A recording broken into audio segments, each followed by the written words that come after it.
थोड़ा सा मैं रिकॉर्डिंग में ही उसका आउटलाइन दे देता हूं ताकि आप बच्चों को समझे। तो जो क्वेश्चन जो मैं स्किप कर रहा हूं सिर्फ आउटलाइन अभी दे रहा हूं, that was from June 42 paper, our variant 2023 का। और क्वेश्चन था explain how, explain discuss if the depreciation of a low income country's currency will always be beneficial for that country।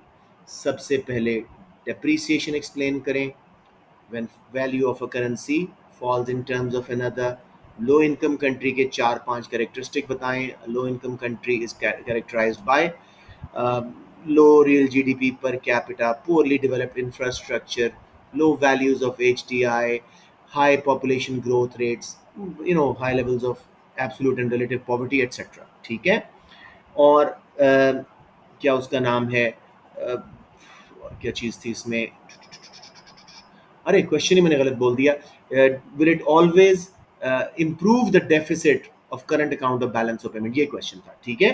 So balance of payment को define कर दें, record of all financial transactions between one country and the rest of the world from exports, imports, investments and other transfers। फिर उसके बाद जी deficit on balance of payment means when outflows for imports, investments, transfers are greater than inflows for exports, investments and transfers. ठीक है। ये करने के बाद मेरे बच्चों आप लोगों ने चला जाना है कि डेप्रिसिएशन क्यों एक कंट्री के current account of balance of payment को बेहतर करेगी। सबसे पहले तो depreciation will make exports cheaper and imports expensive. Cheaper exports will result in higher demand for exports, and expensive imports will result in lower demand for imports. If demand for them was elastic, current account might go into surplus and there'll be the injection of X minus M into the country। और यहाँ से पूरी आप कहानी शुरू कर दो कि एग्रीगेट डिमांड में इंजेक्शन आने से वो राइटवर्ड शिफ्ट होएगी और उसके बाद जो है आपकी इकोनॉमी जो है वो ग्रो करना शुरू करेगी, मल्टीप्लायर इफेक्ट आएगा, अनएम्प्लॉयमेंट कम होएगी, रियल जीडीपी बढ़ेगा, इकोनॉमी का ग्रोथ पोटेंशियल बढ़ेगा। अब उसके बाद आप इसको फर्दर भी लेके जा सकते हैं दूसरे एम्स के ऊपर। एक सेकेंड जी, राइट। तो उसके बाद आप नेगेटिव पे जाएंगे कि अगर हमारी करेंसी डेप्रीशिएट हुई है और हम इंपोर्ट रिलायंट कंट्री थे तो कॉस्ट पुश इन्फ्लेशन बहुत ज़्यादा हो जाएगी बिकॉज इंपोर्टेड रॉ मटेरियल्स महंगे हो जाएंगे, which will translate into higher cost of production for local firms. और उसके अलावा एग्रीगेट सप्लाई लेफ्ट पे शिफ्ट, कॉस्ट पुश इन्फ्लेशन। फिर जी बिकॉज ऑफ डेप्रिसिएशन अगर डिमांड इनइलास्टिक थी तो एक्सपोर्ट सस्ती होने के बावजूद भी प्रोपोर्शनेटली कम उनकी डिमांड बढ़ेगी, इंपोर्ट्स महंगी होने के बावजूद भी प्रोपोर्शनेटली उनकी डिमांड कम गिरेगी, इंपोर्ट एक्सपेंडिचर बढ़ेगा, एक्सपोर्ट रेवेन्यू गिरेगा, एक्स माइनस एम गिरेगा, एग्रीगेट डिमांड गिरेगी, अनएम्प्लॉयमेंट होगी, डाउनवर्ड मल्टीप्लायर इफेक्ट।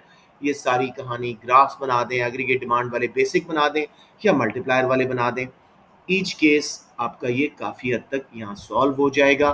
फिर उसके बाद आप बात करेंगे कि जी इसके अलावा जब करेंसी डेप्रीशिएट होती है तो हमारे मुल्क में इन्वेस्टमेंट्स भी आती हैं, मल्टीनेशनल्स वगैरह अट्रैक्ट होती हैं, वो हमारे मुल्क में आके इन्वेस्ट करेंगी तो मल्टीनेशनल्स के फ़ायदे बताना शुरू कर देना, फिर उसके नुकसान बताना शुरू कर देना।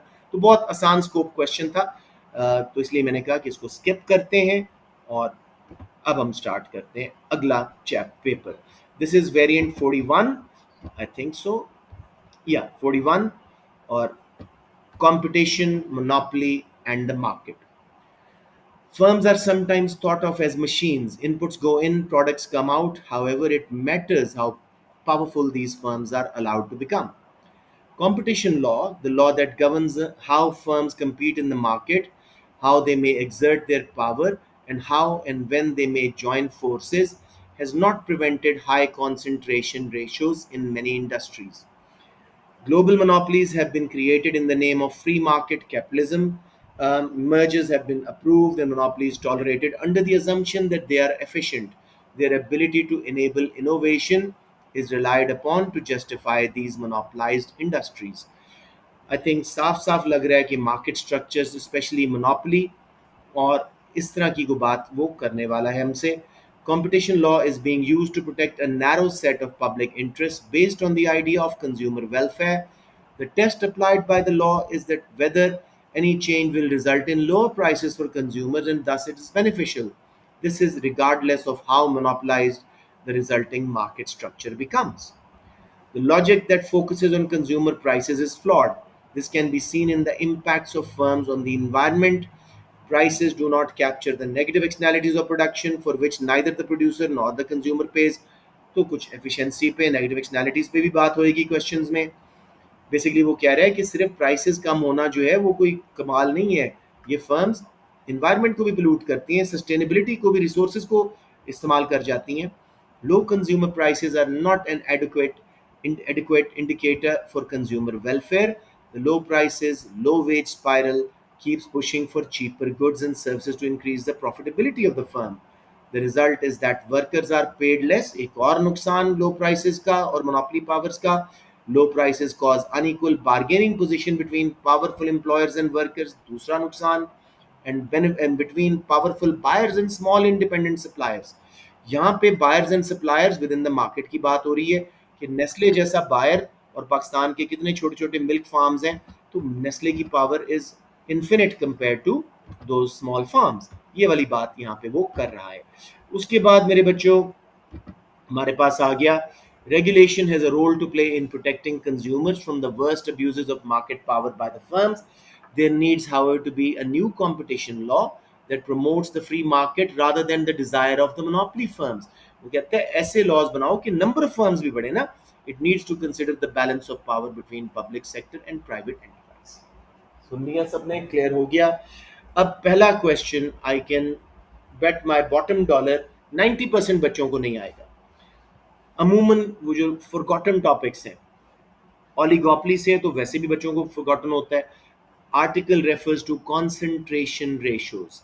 Explain what is meant by a concentration ratio and how it is calculated.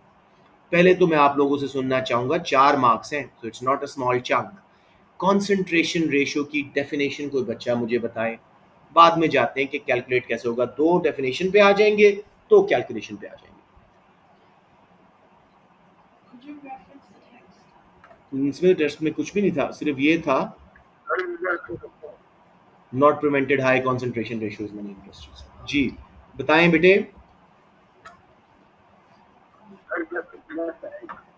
आपका शायद माइक जरा दूर है आप, या फिर आपने हैंड फ्री लगाई हुई, आवाज नहीं आ रही सही.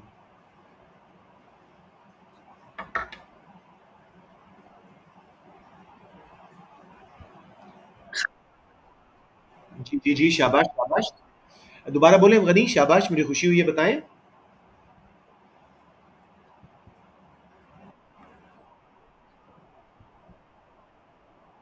शाबाश, that's a definition. When a few largest firms, उनका मार्केट शेयर कैलकुलेट करना इज कॉन्सेंट्रेशन रेशियो. अब यहाँ पे आप बात कर सकते हैं, it can be 3 firm concentration ratio, 4 और 5, यानी टॉप 3 फर्म्स के पास कितना मार्केट शेयर स्क्वीज्ड है चंद हाथों में. ये बहुत अच्छी डेफिनेशन दी वली अपना गनी ने. मुझे बताएं अब इसका कैलकुलेशन कैसे करोगे कॉन्सेंट्रेशन रेशियो की. जी बताएं. देखो अच्छे बच्चे भी नहीं बोल रहे. This is, I told you, it's a forgotten topic. Concentration ratio important है. So basically number of sales by selected few firms divided by total sales in the industry into 100. समझ आ गया बेटे. Let's go to mark scheme and learn it. यहाँ पे मुझे थोड़ी परेशानी हुई है कि अच्छे बच्चे भी नहीं बोले. The concentration ratio is the sum of the market share percentage held by largest specified firms of an industry.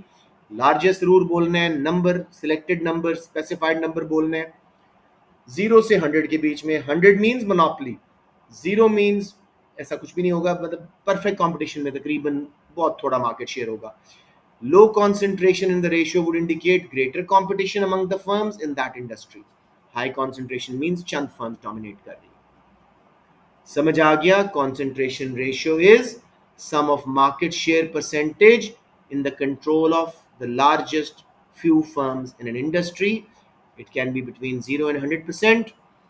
जितनी लो कॉन्सेंट्रेशन है उतनी ज्यादा कंपटीशन है, उतनी ज्यादा फर्म्स हैं मार्केट में. कैलकुलेट कैसे होगा? Total sales of each of the specified number of largest firm, चाहे 4 फर्म है, 3 फर्म कॉन्सेंट्रेशन रेशियो है, 5 फर्म है, इस सम को डिवाइड करोगे टोटल सेल्स ऑफ इंडस्ट्री से, इसको इनटू 100 करोगे तो ये बन जाएगा कॉन्सेंट्रेशन रेशियो. किसी बच्चे को यहाँ प्रॉब्लम आ रही हो? The total will always be 100 of all sales, as in of all the placements.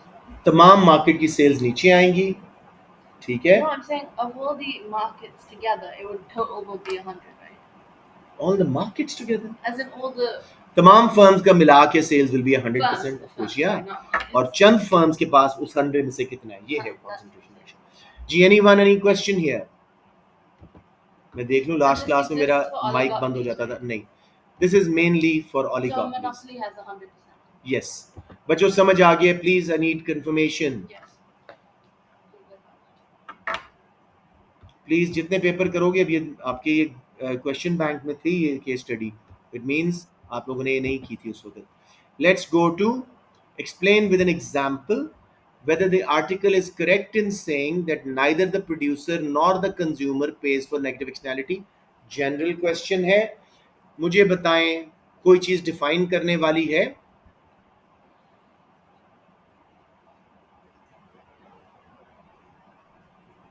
Come on बच्चों, make it interactive. Do we need to define some term here?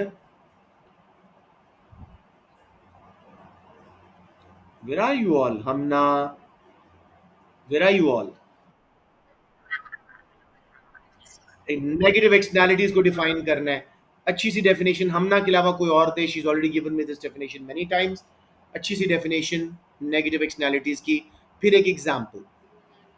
Spillover effects on parties These are the negative spillover effects on third parties that are not involved in consumption or that are not involved in consumption or production. production. Economic activity का हिस्सा नहीं है, ये बताना जरूरी है. फिर जी, prime example can be pollution, congestion, noise etcetera. ठीक है. यहाँ पे क्वेश्चन मुझे लगता है मेनली प्रोडक्शन एक्सटर्नैलिटी की बात कर रहा है. तो क्या आर्टिकल सही कह रहा है कि ना प्रोड्यूसर पे करता है ना कंज्यूमर पे करता है नेगेटिव एक्सटर्नैलिटीज को?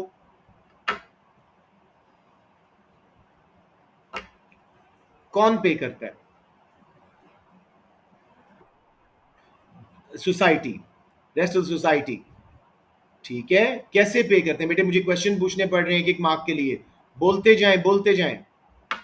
4 मार्क का आंसर दे मुझे यहाँ पे.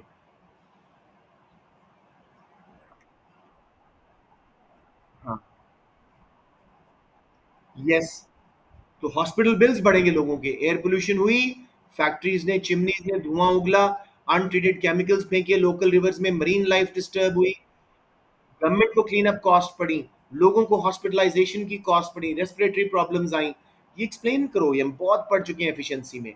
सो negative externalities are harmful third party spillover effects as a result of production and consumption. They are not paid by producers and consumers because private sector only considers private costs and benefits. They ignore external costs and benefits. Hence, there is a case of market failure. So the article is correct in referring to it that, for example, air pollution will result in greater health problems amongst nearby residents. They will have to be hospitalized. Those hospital bills are paid by residents, not by consumers and producers. Nextly मेरा बेटा, आपकी government को clean up cost करनी पड़ रही है, third parties पे जा रही हैं. तो article is totally correct here. ये 4 मार्क्स, 2 तो आप लोग ले लेते लेकिन थोड़ा सा डेवलप करें तो 4 मार्क्स बड़े इजी थे. बेटे एफिशिएंसी की रिवीजन करो. मैं बार बार कह रहा हूँ, ये बहुत इजी चैप्टर है और बहुत इंपॉर्टेंट है. राइट. नेक्स्ट जी, अपार्ट फ्रॉम नेगेटिव एक्सटर्नैलिटीज, उसने हमें रोक दिया है कि नेगेटिव एक्सटर्नैलिटीज जो आर्टिकल में उसने बताई हैं उसको नहीं. Describe 2 reasons why the article says increased concentration in an industry may not improve consumer welfare. उसने 3 reasons दिए हैं मेरे हिसाब से. जज करें जी. Take your time.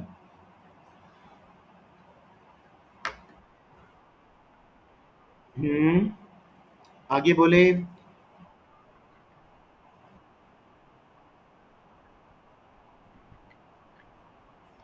बेटे कहीं पे उसने हाई प्राइस की बात नहीं की।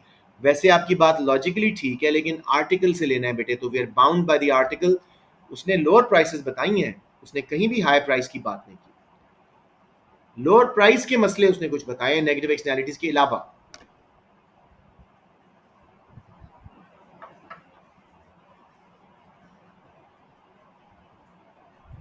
As in, when you say that their ability to enable innovation is relied upon to justify, how can you assure that they would be able to enable innovation? They do innovations, dynamic efficiency होती है।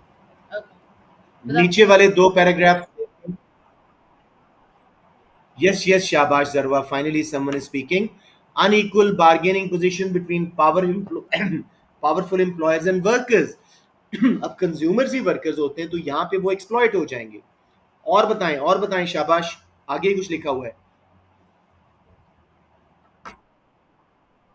And again, between powerful buyers of the market and small independent suppliers, they'll be, unable to fetch good prices for their supplies. तो उसके result में वो wages कम देंगे, सारा कुछ again consumers को नुकसान होगा। राइट, साइड वो क्वालिटी कम कर दें। और नीचे देखें, और भी कुछ लिखा हुआ है। Wage spiral could also be mention, सिर्फ जरवा ने सही पिक किए हैं। बच्चों, learn how to use the data, there is a lot there. ठीक है, learn how to use the data. I won't be there in the class, ठीक है, in your exams. Use this data, और जहां जहां उसने खुद ही बताया हुआ है, उठा उठा के लिखना है आपने। तो let's just quickly check with the mark scheme कि ये बात सही थी। पहले नेगेटिव एक्सटर्नैलिटी का। Negative externality is a cost that is incurred by third parties. Negative externalities exist when individuals bear a portion of costs associated with the goods production without having had any influence on the related definition में दोनों बातें आ गई थी। फिर जी, accept any relevant example such as air pollution, pay कौन कर रहा है, nearby residents, hospital bills, government clean up cost. This should be your full 4 marks. फिर जी, अपार्ट फ्रॉम नेगेटिव एक्सटर्नैलिटीज था, तो हम नेगेटिव एक्सटर्नैलिटी यूज नहीं करेंगे। हर का आइडेंटिफाई करने का एक, एक्सप्लेन करने का एक। It allows increased power to monopolies with resulting higher profits that benefits the shareholders and producers, management, not the consumer. ये उन्होंने extra point दिया। It results in unequal bargaining power between employers and workers. Workers have little scope for arguing for pay rise. It allows unequal negotiation between large organizations and small independent suppliers. Large organizations can insist on low purchasing prices, and small suppliers have limited price resist. This has been noticeable in large supermarkets dealing with small farmers. बच्चों समझ आ गया, मैंने Nestle की example जानबूझ के दी थी कि आप लोग उसको पिक कर सकें। Tell me how to develop this skill. मैं बार बार एक कोशिश कर रहा हूँ, but some of you are not getting that. Use the article like a comprehension. Reading comprehension आप लोग बचपन से करते आ रहे हो। Yes, okay. अब लेट्स मूव ऑन। अब कभी भी जरूरी नहीं है कि क्वेश्चन स्टेटमेंट 100% करेक्ट हो, 100% रॉन्ग भी हो सकती है, तो थिंक दैट। और एफिशिएंसी बहुत आसान है। Article says that monopolies are tolerated because they are efficient. assess with the help of a diagram। 3 marks diagram के होंगे। Whether economic theory supports the ideas that monopolies are efficient. मुझे बताएं, क्या monopolies efficient है economic theory के मुताबिक? Diagram पे बाद में जाते हैं।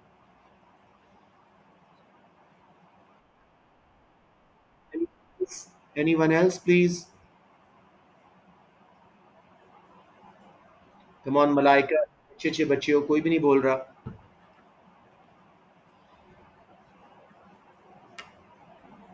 बच्चों need confidence eight this stage. Economics is 70% confidence. आपने पूरा एफिशिएंसी का चैप्टर पढ़ा हुआ है। Monopoly is a market failure. Productively भी इनएफिशिएंट है, एलोकेटिवली भी इनएफिशिएंट है। क्योंकि वर्ड एफिशिएंट आया है, सबसे पहले तो आपको एफिशिएंसी की डेफिनेशंस के मार्क्स मिल जाएंगे। Economic efficiency refers to producing at the lowest possible cost using least inputs and producing most outputs, called productive efficiency. The other part of it is allocative efficiency, which is producing according to consumers' preferences, where marginal cost is equal to price and average revenue. But I'm a little bit disheartened right now.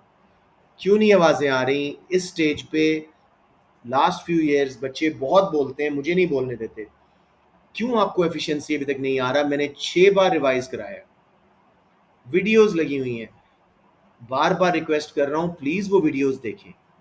Quick revision videos भी लगाई हैं, long वाली पुरानी भी हैं, आप लोगों के लिए बेटे, प्लीज डू दैट। ये खामोशी क्लियर साइन कि आप लोगों को कॉन्फिडेंस नहीं आ रहा। चलें जी, अब वो डायग्राम भी मेजॉरिटी को नहीं आता होगा, I will draw it once and let's see if this time it works. I am actually concern right now कि exams are just like 3 weeks away from your paper, और इकोनॉमिक एफिशिएंसी जिसके ऊपर मैंने अपने Father, they probably know it. नहीं बेटे, probably knows is not good enough, they should speak. खाली price भी लिखोगे स्कोर मिल जाएगा। डिमांड कर्व लगाएं, पहले उसको ए आर लिखें, फिर एम आर, सिर्फ मोनोपली का डायग्राम बनाना है, नॉर्मल प्रॉफिट का बना दो ताकि बहुत ज़्यादा लाइंस ना हो। एवरेज कॉस्ट को टेंजेंट करें, बस ध्यान रखिएगा जहाँ एम सी एम आर को कट कर रहे हैं वहाँ पे दोनों बराबर होने चाहिए। एम सी लगाया हमने, एम सी एम आर पे मोनोपली ने इक्विलिब्रियम लिया। अब कॉमन गलती बच्चे यहाँ पे बना देते हैं, नहीं मेरा बेटा, डिमांड कर्व से प्राइस बनती है, ये प्राइस मोनोपली हो गई, ये क्वांटिटी मोनोपली। अब लोएस्ट पॉइंट जहाँ एम सी ए सी को कट कर रहा है, प्रोडक्टिव एफिशिएंसी वाला ऑप्टिमम पॉइंट है ये, हम कहाँ प्रोड्यूस कर रहे हैं? पॉइंट ए पे। तो M C is not equal to A C, productive efficiency does not exist. जहाँ एम सी ए आर को कट करता है, ये वाला पॉइंट, वहाँ पे हम प्रोड्यूस नहीं कर रहे, एलोकेटिव एफिशिएंसी भी नहीं है। फिर अगर ये परफेक्ट मार्केट होती, equilibrium demand and MC supply curve होता है, उसके थ्रू बनता है equilibrium competition, price competition, quantity competition. कम क्वांटिटी बनने की वजह से X and Y dead weight loss, ये एक्सप्लेन कर दो, पूरा क्वेश्चन हो जाता है। Monopolies are not efficient according to economic theory, productively भी, एलोकेटिवली भी, डेड वेट लॉस भी है, ज़्यादा प्राइस भी चार्ज कर रही हैं, और क्वांटिटी भी कम बेच रही हैं जिसकी वजह से डेड वेट लॉस आ They रहा do है। have dynamic. However, they do have dynamic efficiency. They reinvest in research and development जिसकी वजह से long run average cost curve पूरा का पूरा नीचे शिफ्ट हो जाता है। अब प्लीज सोच समझ के लेबल, आप सिर्फ एवरेज कॉस्ट दिखा रहे हो तो इधर कॉस्ट आएगी और नीचे क्वांटिटी आएगी, सिंपल एज दैट। अब बच्चों मार्क स्कीम देख लो और please wake up, please wake up और स्टार्ट स्पीकिंग। मुझे शायद शीना कह रही है हो सकता है इनको आता हो, Because बोल I नहीं knew रहे। it. अब फिर क्यों नहीं बोले? Because I I was just. kept staying silent and said, someone speak, nobody spoke. Do you want that your students? Productive efficiency, producing at the least cost for the particular output, MC is equal to AC. Allocative efficiency, when every good or service is produced up to the point where last unit is marginal benefit is equal to marginal cost. यानी MSC is equal to MSB, price is equal to MC, कुछ भी लिख दो वो 2 marks दे देगा। Diagram should illustrate correctly drawn and labeled monopoly diagram, 3 marks. Theory does not support the opinion. हम तो dynamic efficiency भी कर दिया, लेकिन इकोनॉमिक थ्योरी कहती है मोनोपलीज आर नॉट एफिशिएंट। समझ आ गया मेरे बच्चों?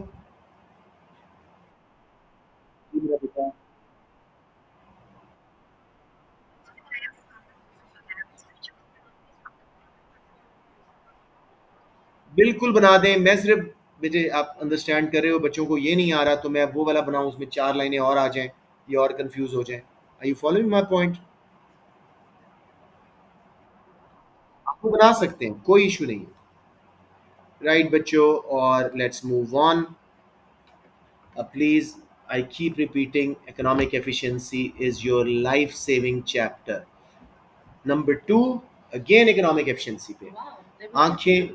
बंद कर, टू ही होते हैं सेक्शन बी में। No, I'm saying they would give two economic efficiency questions when they gave us section A. Yes, sections A 8 mark और नेगेटिव एक्सटर्नलिटी 4 मार्क, 32 मार्क्स इस पेपर के आपको। इकोनॉमिक एफिशिएंसी एक चैप्टर 20 पेजेस। बच्चों खुदा का वास्ता है कर लो, आई एम गेटिंग फ्रस्ट्रेटेड, खुदा का वास्ता है कर लो। I know many of you know it, जो नहीं बोल रहे तो फिर सुनना पड़ेंगे आपको बातें। बहुत आसान क्वेश्चन है, to improve allocative But efficiency, even the second one is easy. उसमें मार्क्स कटेंगे। Okay. To improve allocative efficiency, economists frequently advise government to remove existing subsidies to the private sector providers of education, simply merit goods के market failure पे बात कर रहा है और उल्टी स्टेटमेंट दे रहा है कि रिमूव कर दो सब्सिडीज। झूठ बोल रहा है, आप जज करें Wouldn't that उसको। be similar to like couldn't we bring it back to like what do you call it? You know how you'd say that you have to have efficiency, which is like incentive to work, as in produce better without the subsidies. वो तो करेंगे, subsidies की faults भी निकालेंगे, Okay. लेकिन subsidies is the right policy for education ना। Yeah, yeah. अच्छा बच्चों, अगेन क्वेश्चन जैसा भी है ना, स्केच वही है। एलोकेटिव एफिशिएंसी समझाओ क्या है, दूसरी की टर्म क्या है, सब्सिडीज, तीसरी की टर्म क्या है, private sector providers of education, यानी प्राइवेट सेक्टर में कौन ओन करता है, क्या मोटिव है, क्या मैकेनिज्म है। स्टार्ट ऐसे करो। सो अब प्लीज बोलना शुरू करें। I don't want just Hamna and Jarwa to speak, I want others to speak. नाम ले रहा हूं, Abdul Gani, define allocative efficiency. 3 बार इस क्लास में कर चुका हूं, शाबाश। नहीं आता फिर भी बोले, शाबाश।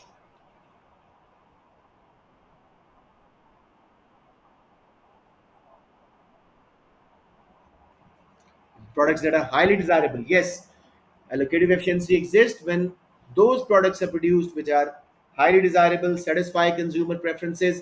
बेटे 3 क्राइटेरियंस मैंने पढ़ाए हुए हैं। Shariyar Khan, if you're there mic on करें और तीनों क्राइटेरियंस मुझे बताएं।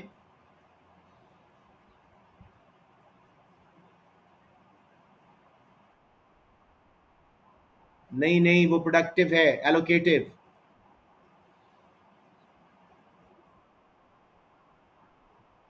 MC is equal to price या ए आर, यानी एक्सप्लेन कीजिएगा।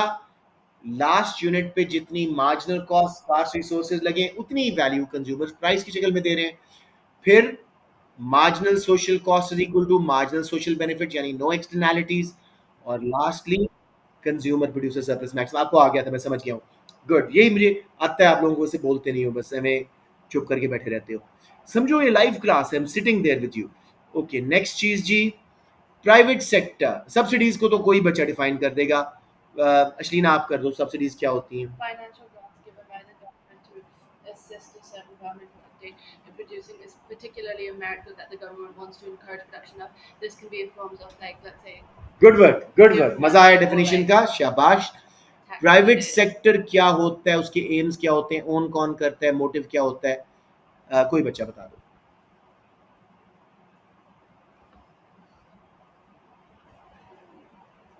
आई think Ashleena. Yes yes, own by private firms and individuals. Motive is, मुझे कुछ ना पड़े, आगे भी ना पूछना पड़े। तीसरी चीज क्या मैं बोल रहा हूं, प्रॉफिट मैक्सिमाइजेशन मोटिव, बिल्कुल ठीक है। मैकेनिज्म पीछे क्या चल रहा होता है।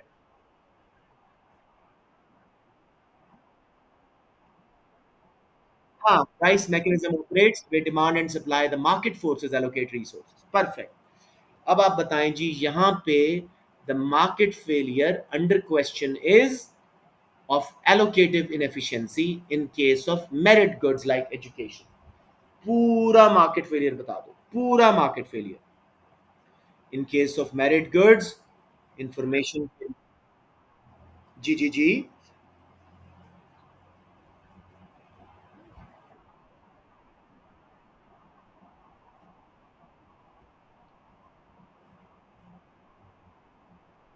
Marginal external, yes, marginal social benefit ज्यादा है क्योंकि एक्सटर्नल बेनिफिट्स इग्नोर हो रहे हैं। शाबाश। पहले इंफॉर्मेशन फेलियर बताओ, फिर उसके बाद एक्सटर्नल बेनिफिट्स इग्नोर करना बताओ प्राइवेट सेक्टर का। अंडर एलोकेशन ऑफ रिसोर्सेज हो रही है। बेशक मेरिट गुड्स का ग्राफ बना दो सिंपल सा, एमपीबी एमएसपी वाला।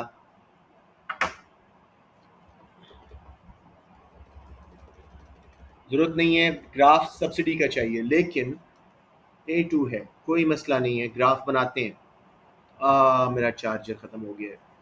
असलीना, can you bring the charger. चले अभी मैं आगे कंटिन्यू कर रहा हूँ। नहीं चले, she found the charger very quickly. No,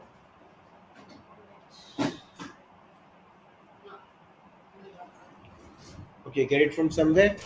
and उसके बाद जो है हम इसको कंटिन्यू करेंगे। बच्चों थोड़ा कॉन्फिडेंस डेवलप करो। Attempt questions on efficiency, attempt questions on आज से मैं होमवर्क एलोकेट कर रहा हूँ आप लोगों को. This one is your homework and do not rely on me to check it. इतनी आसान मार्क स्कीम्स हैं. दे दो दे दो. इतनी आसान मार्क स्कीम्स हैं कि you guys can do it checking yourself. पुराने वाली मार्क स्कीम में तो यस टीचर के बगैर. Number 2 is your homework. या बट इट्स होमवर्क ताकि आपको हैंड्स ऑन प्रैक्टिस आए. This is your homework. Okay. थोड़ा सा टाइम लग रहा है मेरे इसको रजिस्टर करने को, चार्ज को. I should do these things before the class actually. That this is your homework. Just take a screenshot. 20 marks का ये homework है आपका. अरे actually I think this charger is not doing what we want it to do. What do you mean? It's not working. Give it time. नहीं, it's not. चलें जी, शुरू तो हो गया लेकिन I don't know, it's still giving that eraser thingy. चले मैं diagrams and पे करवा देता हूँ, आगे बात करते हैं ताकि हमारा उतनी देर में चार्ज हो जाए, क्लास की प्रोडक्टिविटी ज़्यादा खराब ना हो. जी बेटे. अब हम आते हैं, थोड़ा सा इंटरेक्टिव हो जाओ. बताएं मुझे पूरा मार्केट फेलियर बताने के बाद एजुकेशन का, मेरिट गुड का, सब्सिडीज के क्या फायदे हैं, क्या नुकसान है, तीन तीन come as come with the diagram of subsidy. Anyone, just make me very happy. We've done it so many times. AS में भी, A2 में भी. जी. Yes. जी, बिल्कुल बताएं. I'll be very happy. बताएं.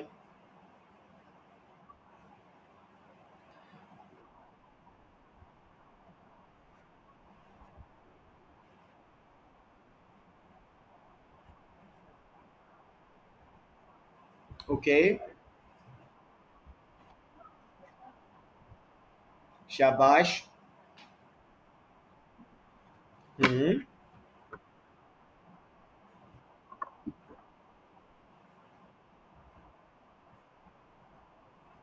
um, ये वाला पॉइंट सही नहीं है. सब्सिडीज आर लमसम, तो फिर ये इनइक्वालिटी करती हैं. खैर एनीवेज काफ़ी अच्छा था. हमेशा वही कहानी सुनाओ बेटे. Subsidies, the financial grants will reduce cost of production for private sectors of providers of education, which will shift supply curve to the right. Subsidy should be given equal to marginal external benefit to reach the optimal outcome. अब मेरा बेटा, आई am hoping कि my yes this is started working. तो हम यहाँ पे market failure का diagram भी बना लेते हैं और सब्सिडीज का भी. मैं सिर्फ प्राइस ही लिख रहा हूँ ताकि बच्चों आप लोग ज़्यादा कंफ्यूज ना हो. Demand curve, marginal private benefit, external benefit ignore हो रहा है. सप्लाई कर्व को बेशक marginal social cost straight away लिख दो. यहाँ पे मार्केट रिसोर्सेज एलोकेट कर रही थी, प्राइस मार्केट, क्वांटिटी मार्केट. और उसके बाद जब गवर्नमेंट ने एक्सटर्नल बेनिफिट्स के बराबर सब्सिडी दी, बीच में लिख देना कि जी वर्टिकल डिस्टेंसेस MEB के बराबर. तो अब ये बन गया हमारा MSC, यहाँ पे आ गया और इक्विलिब्रियम ऑप्टिमम हो गया. जो हमारा अंडर प्रोडक्शन हो रही थी, अंडर एलोकेशन ऑफ रिसोर्सेज थी, QM से Q ऑप्टिमम वो हमने ठीक कर ली. Vertical distance is the margin external benefit. This was the net welfare gain. ये वही चंद चीज़ें हैं जो हम बार बार डिस्कस करते हैं. मैं वापस आऊँगा अभी एक बच्चे को अटेंडेंस दे के. बाय द वे, मुंह पे तारीफ नहीं करनी चाहिए, वैसे भी मुंह पे नहीं है इस वक्त फासिया मेरे. She did an excellent question. तीन चार क्वेश्चन मैंने चेक करवाए हैं. Section is I found it very hard to cut marks. This is how you guys should be at this stage. जी बच्चों, ग्राफ समझ आ गया या किसी को problem?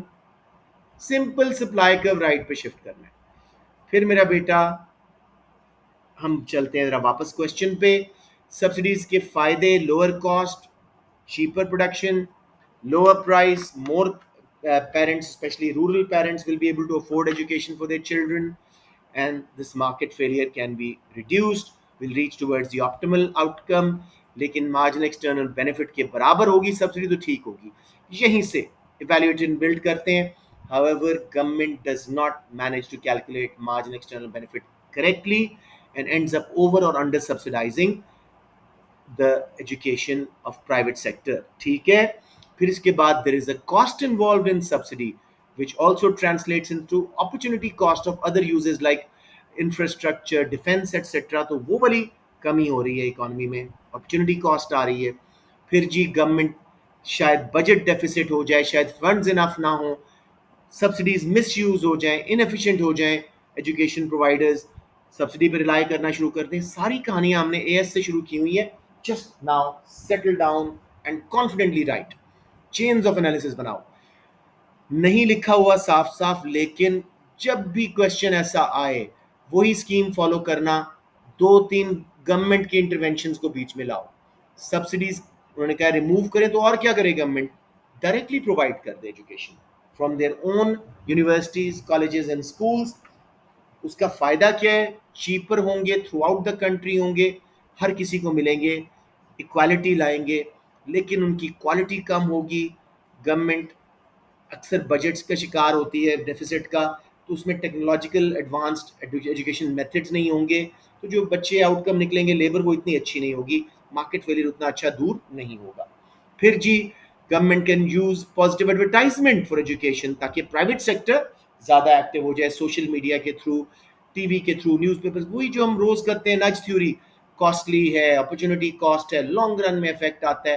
Are you all feeling some lot of satisfaction कि रोज वही बात हो रही है, nothing new is being discussed, they are common questions। तो दो तीन पॉलिसीज गवर्नमेंट की करके इवैल्यूएशन क्या करनी है कि as discussed above, yes, government intervention is likely to reduce the market failure, so it's a wrong statement that subsidies should be removed from private sectors of education because private sector will never provide it fully, it's a market failure, तो government को बीच में आना पड़ेगा। Subsidies नहीं करते तो और methods के थ्रू, लेकिन कहना कि गवर्नमेंट इंटरवेंशन फुली रिमूव कर देगी इसको, नहीं। We will come closer to optimal outcome, but government also fails, and it may result in still inefficient allocation of resources. Some policies of government will work more than the other. Same conclusion, her question में efficiency का। बच्चों कोई सवाल यहाँ पे जी? Some firms frequently use price discrimination. Assess the view that when this occurs, price discrimination will always benefit the producer at the expense of the consumer and society. Kamran Malik ने बहुत अच्छा आंसर लिखा हुआ है, लेकिन मेरे ख्याल में हमना का आंसर इससे भी अच्छा था, तो मैं दोबारा शेयर कर दूंगा हमना का आंसर जो उन्होंने मिड ईयर्स के लिए किया था। तो I will post it again in your exam prep group. Please her class की वीडियो के साथ मैं सिलेक्टेड रिसोर्सेज साथ साथ पोस्ट करता हूँ, वो ज़रूर देखिएगा। अब मेरे बच्चों, starting from this weekend I will be sending a plethora of resources. दो मजीद डॉक्यूमेंट्स कामरान मलिक साहब के भेजूंगा, 22 के पेपर्स, 24 के पेपर्स सॉल्व। फिर उसके बाद ये A1 A2 दोनों के साथ होगा। फिर उसके बाद जी मैं आपको अपने स्टूडेंट्स के कुछ आंसर्स एक डॉक्यूमेंट जो मैक्रो को ऑलरेडी भेजा हुआ है दोबारा शेयर करूंगा, ताकि आप लोग उन्हीं को पढ़ पढ़ पढ़ के आपकी रिवीजन भी हो जाए और इंशाल्लाह अपना A*A कंफर्म करो। कोई मुश्किल नहीं है इकोनॉमिक्स। हाँ, डेटा रिस्पॉन्स समझ नहीं आ रहा, वो कुछ थोड़ी मेहनत करें बच्चों, निकालें उसमें से information, use it, fight with yourself, fight with the data, you will definitely find. साफ साफ लिखा होता है, राइट? तो प्राइस डिस्क्रिमिनेशन का मैं आंसर शेयर कर दूंगा, उसको वहां से पढ़ें। अब जरा थोड़ा सा हम सेक्शन सी की तरफ जाते हैं। एक्चुअली इट्स क्वाइट लेट, मैंने क्लास लेट स्टार्ट की थी and I have to do some work, तो मैं यहीं पे रोक रहा हूँ, आप मेरे साथ जाएंगी तो यस, तो मैं यहाँ पे इसको रोक रहा हूँ and best of luck. Any questions?